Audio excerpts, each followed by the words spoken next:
पश्चिम को मुख भगवती जई मौन रे थिब रही चौकी बटरे राहस होइब दर्शन करिब से चौकी बट से रही दर्शन करेंगे लोक मैंने भगवान को दर्शन करेंगे प्रभु को दर्शन करेंगे आगामी भविष्य कहले शुण राम थान रुक्मिणी हरण भगवती पारो सरे भगवती पारो सरे हे सुजरे भगवती पारो सरे बट एक शोभा पाऊअछि देख कुंडी कटक देशरे शुण सुजने गुणी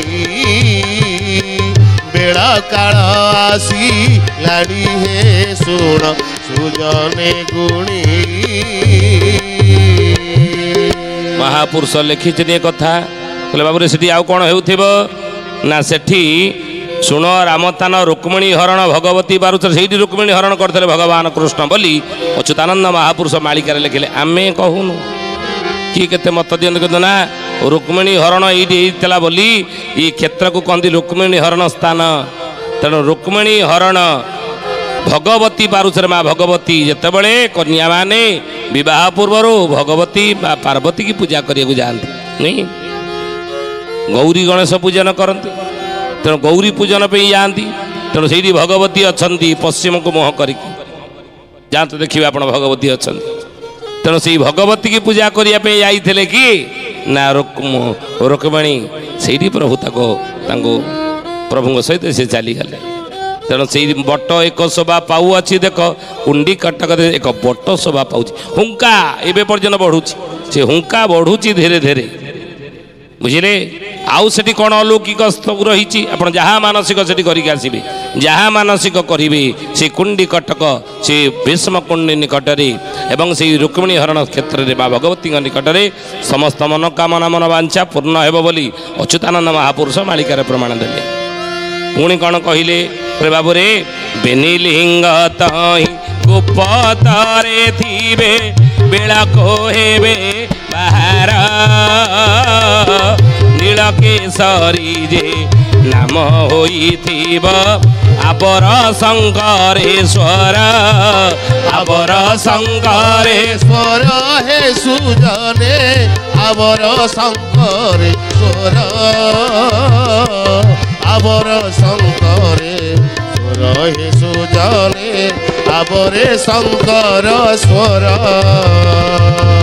भविष्य सेठी बेनी लिंग गुप्तर रही से भविष्य से लिंग अर्थात देवदेव महादेव से प्रकट हे पाताली आम केते जगह सब स्थापित शिवलिंग स्थापित करके पूजा करुचे विभिन्न क्षेत्र में अनेक कहते नहीं नहीं से अमुक जगार जो शिव अच्छा शिवलिंग रही पूजा पाँच से पाताली पाताल फुटिकी बाहर नहीं आपणा छाए प्रकट होती आम स्थापना करुचे विभिन्न मंदिर रे शिव मंदिर शिवलिंग स्थापना कर पूजा करुचे कि अनेक क्षेत्र शिवालय पाताली रही पाताल फुटिकी बाहर माटी तलू बाहर तेणु से कथा कहले बाबू रे से दुईटी लिंग गुप्तर थे कौटी ना से कुंडी क्षेत्र कटक बा भीष्म कुंडी निकट गुप्त थे बेल को हेबे बाहर जो दुईटी लिंग बाहर जड़े हेबे नीलकिशोर आउ जड़े हेबे किए नाबर शंकरेश्वर नीलकेशर शंकरेश्वर भाव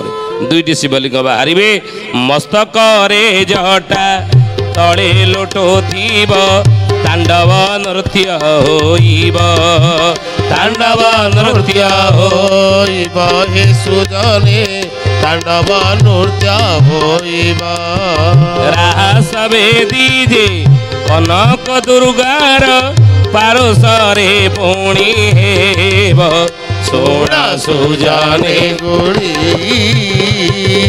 बेला काल आसी लाड़ी हे सोना सुजने गुणी बोलिए महापुरुष अच्युतानंद जी की ज्ञानी गुणी मंडली स्वती आमे आलोचना करुचे आज मालिका वचन विषय कौन ना मालिका वर्णित से क्षेत्र जार नाम हूँ भीष्म कुंडी तेणु महापुरुष कहले कहले बाबू रे जे मस्तक जटा तले लोटुव तांडव नृत्य होइब सी जो देवदेव महादेव प्रकट हेबे ମସ୍ତକରେ ଜଟା ତାଙ୍କର ତଳେ ଲୁଟୁଥିବ ବୋଲି ମାଳିକାରେ ଲେଖା ଅଛି। ଅର୍ଥ ଯେ ଆପଣମାନେ ଦେଖୁଥିବେ କେଉଁ ଜଟା ନା ଯେଉଁ ବଟ ଚୌକି ବଟଟେ ରହିଛି, ଯେଉଁ ବଟ ବୃକ୍ଷଟେ ରହିଛି ଆପଣ ଦେଖିବେ ସେଠିକି ଯାଇକି ହାତୀ ଶୁଣ୍ଢ ଭଳିଆ ତାର ରହିଛି କ'ଣ ମୂଳଟି, କହିଲେ ସେଇ ଯେଉଁ ବଟ ବୃକ୍ଷଟି ରହିଛି ଚୌକି ବଟ, ତାର ଯେଉଁ ବଟ ବୃକ୍ଷର ଓହଳ ସବୁ ଯାକ ଆସିକି କ'ଣ ହେବ, ମହାପୁରୁଷ କହୁଛନ୍ତି କହିଲେ ବାବୁ ରାମରେ ସେଇ ଶିବଲିଙ୍ଗ ପର୍ଯ୍ୟନ୍ତ ସେ ଓହଳ ଗୁଡ଼ିକ ଆସିବ। ମସ୍ତକରେ ଜଟା ତଳେ ଲୁଟୁଥିବ କାହାର, ସେ ବଟ ବୃକ୍ଷର।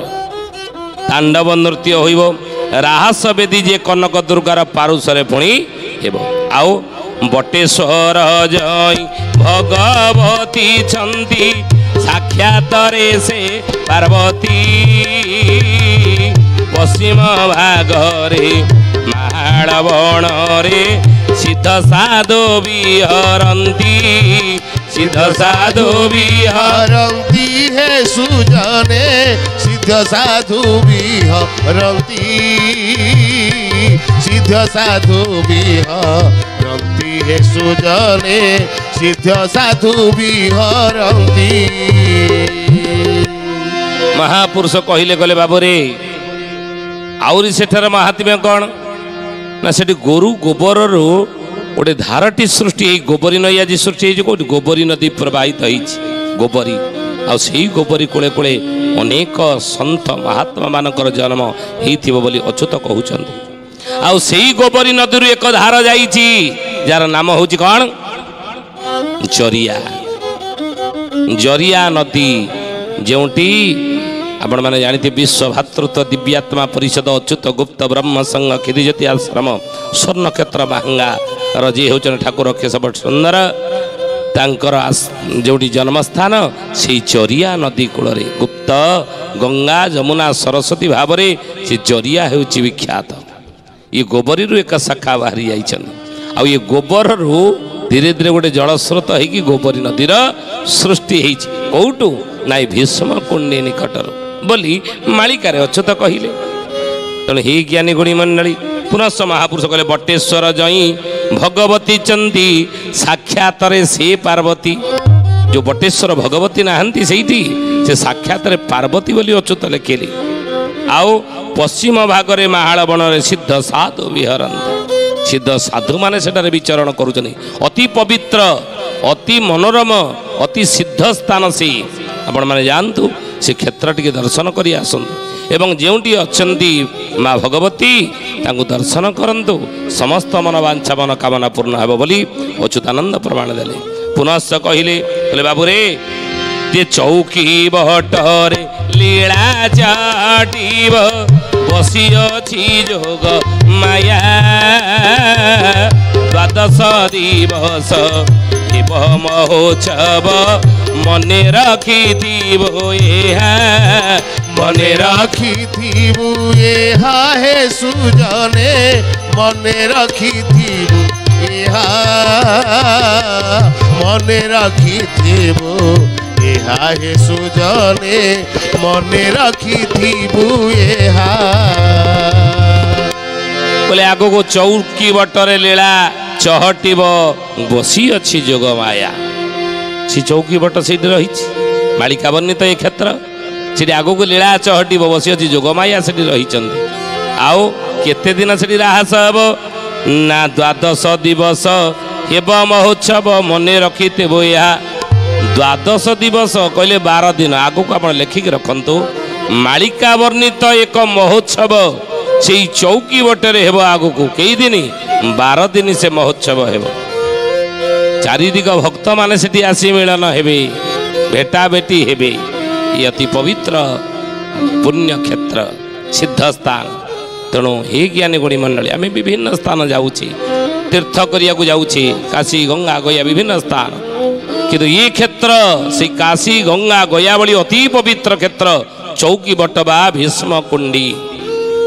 ବୁଝିଲେ, କୁଣ୍ଡୀ ନଗର ଭୀଷ୍ମ କୁଣ୍ଡୀ, ଭୀଷ୍ମ କୁଣ୍ଡୀ ସେଠାରେ ଜଳ ରହିଛନ୍ତି।